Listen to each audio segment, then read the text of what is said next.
I am the Tofu Golem. Please enjoy the video. You start by confirming the Riot client and system meet basic requirements, then act. First, free at least 5 to 10% of disk space so patches can unpack. Next, run the Riot client as administrator to avoid permission blocks, and temporarily disable antivirus or VPN that can interfere. Once done, close the client and delete temp files in C/Riot Games and %localappdata %Riot client and League folders. This prevents stale files from stopping the update process and prepares the client for a clean sync. You now move into targeted fixes that resolve stubborn errors. Open the Riot client and run the built-in repair tool. If the update still stalls, run it again.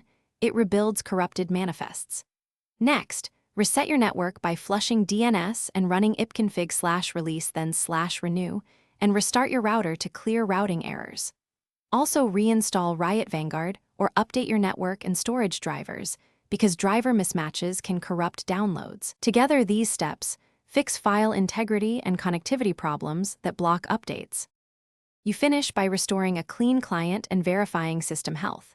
If updates still fail, uninstall League, delete leftover Riot folders, and perform a fresh client download to ensure no remnants remain. Before reinstalling, run Windows SFC and DISM to repair system files that can disrupt patching. Once reinstalled, start the client as admin and allow Vanguard to install. This completes a full recovery. If problems persist, collect client logs and the specific error code, because providing those to Riot support speeds diagnosis and resolution. Thanks for watching. Consider subscribing if we helped you today.